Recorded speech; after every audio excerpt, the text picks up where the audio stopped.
interested, and no closer to figuring out if he could make ice or steam. All right, I think that's all for today. G sighed. It's strange. The temperature is the same no matter what we do, meaning that there has to be something in your quirk that controls the temperature of the water. But is it always set to room temperature no matter what? Or dash? Meanwhile, Koda grabbed one of the cups and went to pour himself some water. When he had a sudden idea, he put his hand over the cup and paused a moment before letting out some cold water. Koda's eyes widened.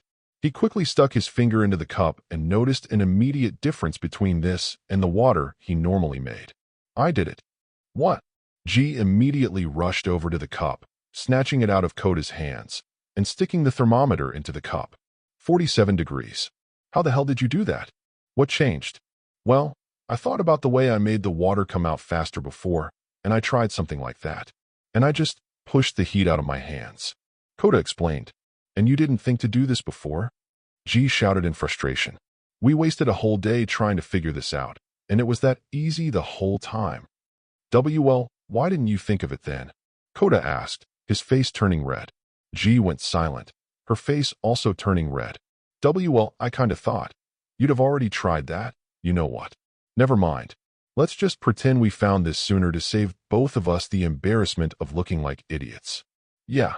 Koda agreed immediately. So does this mean I can make ice and steam and stuff? It's possible. You'd have to do some training, but it's absolutely possible. G answered positively. So, can you change the temperature of the water after you've made it? Or only while you're making it? Let me see. Koda looked at the water and focused on it, combining his ability to manipulate water with his ability to change its temperature. G looked at the thermometer and saw the temperature of the water very slowly start to increase. Okay, so you can. Perfect. So, I think that's all my questions for today. How do you feel now that you've learned so much more about your quirk? Tired. Koda deadpanned. But also, I guess it was kind of worth it. About that, I recall you saying you didn't want to be a hero. So why do you even want to get stronger anyway? G asked. Koda looked away from her and crossed his arms. Why do I need to be a hero to want to be stronger? Maybe I just want to defend myself, huh? G rolled her eyes. Having dealt with her stubborn brat of a sister her whole life, G was quite confident in her ability to discern when someone was refusing to admit something. Sure. Whatever you say, pal. Eternal Horizons. You know, these video games actually are pretty nice. Kira told her other self, as she sat in her bean-gone chair, eating baby carrots and playing Animal Crossing. I can see why you got addicted to it. I thought you'd like games like this. Guess this is something we have in common. Niece said, after this, you want to play Doom Eternal? You know I'm good. Kira refused. Under wraps. Hanabi was excited, as usual, for today. He and Kei had plans to go out and play with Kei's animal friends in the woods. He eagerly waited outside of Kei's door, patiently allowing the girl to take her time and get ready for today's endeavors. Eventually, the door opened, and Kei came out, wearing a turban. Oh, nice hat. Hanabi praised. Thank you. Kei giggled. I have to wear this when I play with animals so they don't get afraid of my snakes. Oh, I never thought about that, Hanabi said. Is it uncomfortable, though? I hope it's not hurting your little snakies. They're fine. I've gotten really good at wrapping this, so it doesn't feel weird anymore. Kei said proudly. Neat. So what are we going to feed the animals? Hanabi asked. Children, Giza said, standing alongside Kyoshi as he addressed the children. All of the future hero students had been gathered outside. Desks had been placed in the backyard so they could sit down. Normally, they'd be in a classroom, but Kai's size meant that they had to go with this instead. As I'm sure you're all aware, last week we assigned you the task of choosing temporary hero names, Giza said. Normally, you'd select your hero names once you entered into a hero school. However, due to the permanence of that occasion, we decided to let you test out temporary hero names for now. From now on, we'll be using these hero names while doing practice exercises and other training. If you wish to change it, simply come to me. But for now, let's unveil your names in seed order. Eri, you're first. All right. Eri looked down at the small chalkboard she'd been given, hesitating for a moment before hardening her resolve, getting up, and walking up to the front. I want to bring back the good from the past, so we can have a better future, Eri said to everyone. So, I'm going to be the recall hero, Restalgia. A moment of silence passed, and then almost everyone erupted into applause. It's such a cute name. Shuko praised. Nice wordplay. Kiba added. It's definitely unique, Ken said, although she wasn't quite sure if that was praise or not. Thank you. Eri bowed, and then moved back to her seat, allowing Fu to come up. I didn't really care about having a hero name, but Kiba wouldn't let me not pick one. So we are the cannibal hero, Glutton, Fu said. Once again, many people clapped, although not as many as when Eri revealed her own name. Good enough, Kiba said, satisfied enough with Fu's decision. That sounds more like an insult than a hero name, Kira pointed out.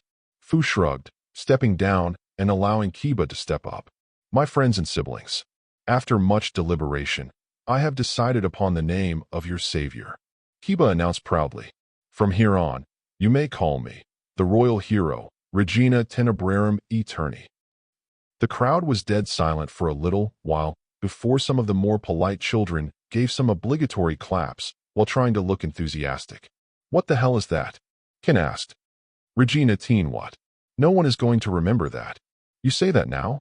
But once I've saved and then conquered the world, everyone will remember the name Regina Tenebrak.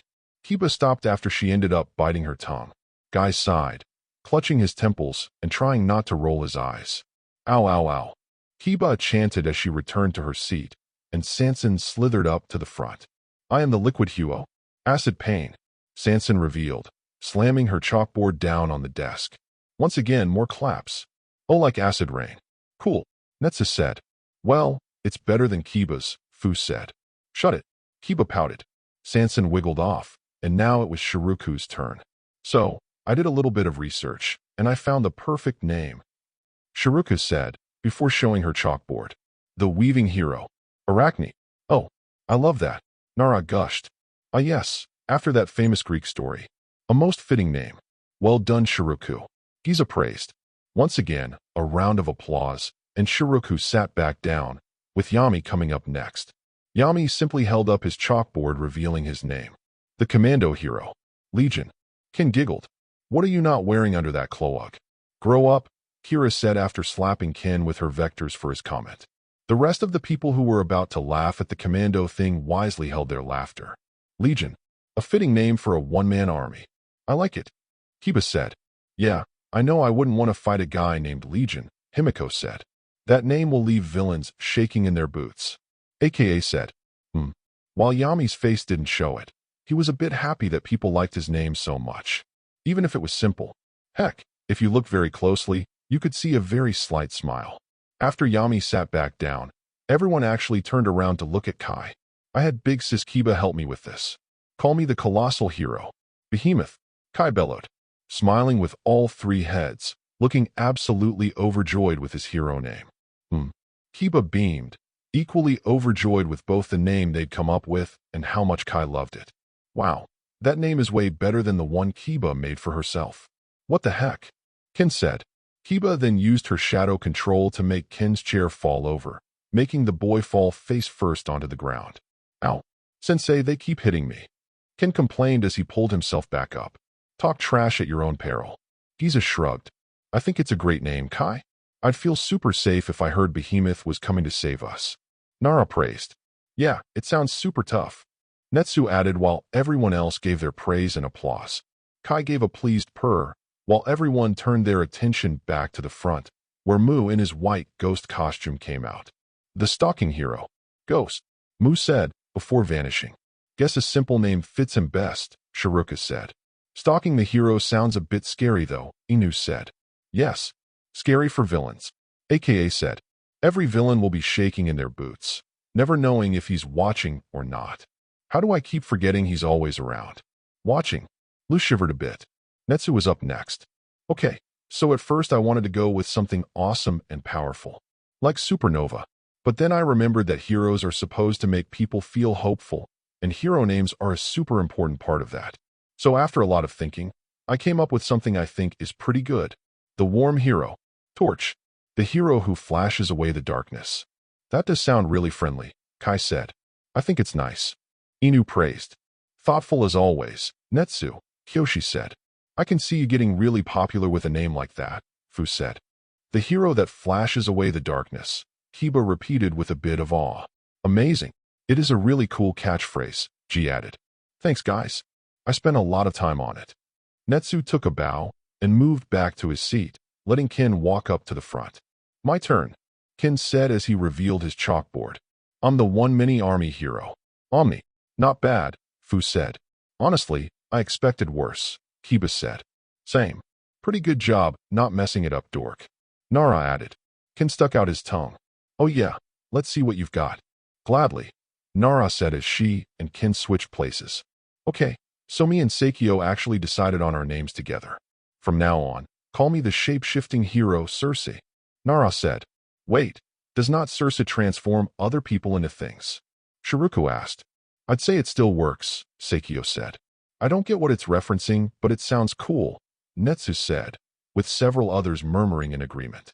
You guys really need to read more Greek mythology. It's cultured, Nara said. Nerd, Kin blurted out before he had to dodge a chalkboard that was thrown at him by his sister. Nara sat back down, and Kira came up, with a slightly annoyed expression on her face. So, I didn't really care about hero names, but Nice came up with one. So call us the quieting hero. Silent. Nice word, Nice. Kiba praised. Quieting is a bit on the nose, isn't it? Sheena asked. Unconscious people don't make much noise either. Kira pointed out. It doesn't have to mean I killed them. But the implication is unsettling. Kyoshi thought as Kira went back to their seat. AKA walked up proudly, presenting her chalkboard to everyone. Behold the name that will be feared across the world by villains small and large. I am a parasite hero. Dictator. Ha ha ha ha ha ha. We should have seen that coming. Thought about by almost everyone. Are you sure about that, AKA? It's a bit abrasive, Kyoshi said. I don't know what that means, and I don't care. I'm not taking any criticism on this. What? So, ever, AKA said. Giza sighed again. Then please take your seat, AKA. AKA marched back to her chair, while Sheena came up, looking a little excited. As a future idol/hero, I wanted something cute and fitting, Sheena said, before revealing her hero's name. So I'll be the idol hero, Memento Mori. I feel like I heard that name before. Kiba thought. Nice. Shiruku gave a thumbs up and a big grin. Truly a name worthy of your cuteness. Kano praised. Couldn't you have gone with something a bit cooler? Ken asked. Like the Reaper hero or something? Sheena pouted. But that's not cute. Also, it's terrifying. Memento mori literally means, remember, you will die. Nara said. Oh, actually that's kinda badass, Yashina added. Okay, I approve. Sheena smiled and took her seat, letting the triplets come up and take their place. All right, we're gonna keep this real simple, Yaba said before revealing the name. The triple threat heroes. Cerberus. All three sisters struck a pose. Ra www. G and Inu blushed as they beguilingly held their pose. Can't believe she talked us into this. Everyone clapped. Can't say it's super creative, but sometimes simple is best, Kano said. Hey, so I've been meaning to ask. Do they count as one hero or three? Fu asked. Because they make it sound like they're one hero. But they're three people? Would a hero school allow them to enroll like that? Special cases have been made in the past, and given who their brother is, I doubt they'll have a problem, Giza explained. Nepotism for the win. G sarcastically cheered. The triplets took their seats, and Alice came up. Ever since I was little, I've always wanted this to be my hero name, Alice said, before revealing her chalkboard. I'm the Destiny hero. Pendragon. Many of the kids looked confused. However, a few slowly realized what Alice's intention with that name was. Oh, like from King Arthur. Nara realized. His last name was Pendragon. King Arthur is a written legend all about destiny. Not to mention how the name includes the words pen and dragon, which indicates the power of what you write. Geezer explained. A clever name. I assume your mother helped with it. Alice nodded. Mommy loved to read old fairy tales to me, and when she found out about my quirk, she gave me that nickname. Well, it's a cool nickname. I'd say it's a pretty good hero name. Lou said. I agree. A name filled with subtlety and meaning. A name worthy of a hero. Kiba said. And it's cute. Himiko added. Alice breathed a sigh of relief. She didn't think she could handle it if they made fun of a name she held so near and dear to her. Then again, most of them wouldn't be the type to do that. And those that were the type to do that likely held their tongues lest they get smacked up. Alice went to sit back down, and Lou teleported up to the front. Since I'm the first person with a quirk, I knew exactly what name I wanted. Lou revealed the name. I'm the ultimate hero. Alpha. Alpha basically means first, Nara explained. Oh, everyone said. Lot of Greek going around here. Kyoshi pointed out. Well, it's appropriate, G said. And it sounds awesome too. Netsu added. Ultimate hero? Little full of yourself, don't you think? Yashina snorted. Want me to prove it? Lou challenged, cracking his knuckles. Yashina stood up and smirked. Well, if you want to die so badly. Smack. Smack. Ow. Lou and Yashina both cried as Kyoshi smacked them both in the back of the head with super speed. No fighting in class, Kyoshi said. Lou grumbled as he went back to his seat, and Himiko skipped up. Alrighty then. Introducing the vampire hero. Camilla, Himiko sang as she revealed her name. For those who don't know, Camilla was a noble who helped inspire the modern vampire. Rumor has it she killed young girls and bathed in their blood to stay young.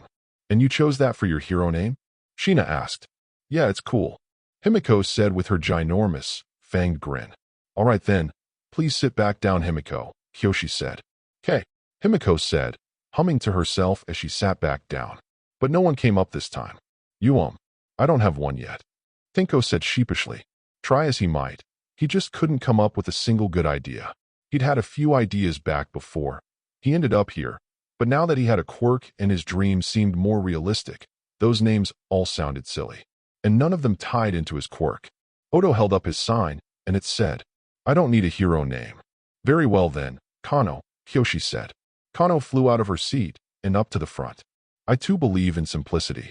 So you can call me Mosquito, the blood-sipping hero. Cute. Shiruko praised. Not sure I'd say the blooding-sucking hero is cute, La muttered, making sure not to say that too loudly. After another round of applause and praise, Kano went back to her seat, allowing Saiko to come up. As Nara said, me and her decided on our names together, and thanks to her I found the perfect name, Saiko said. Call me Nyx. The dark hero. Edgy, Ken said. But cool, Netsu said. And simple, Kano added. Yami gave her a thumbs up, and immediately Saiko beamed. Mission complete. As Saiko happily floated back to her seat, the last of the kids, Yashina, went up to the front. She slammed down the chalkboard and proudly proclaimed her name would be Queen Explosion Murder, and the sound of many face bombs rang through the woods. And that's it for today. I hope you enjoyed. Support the writer. Don't forget to like, sub, and share.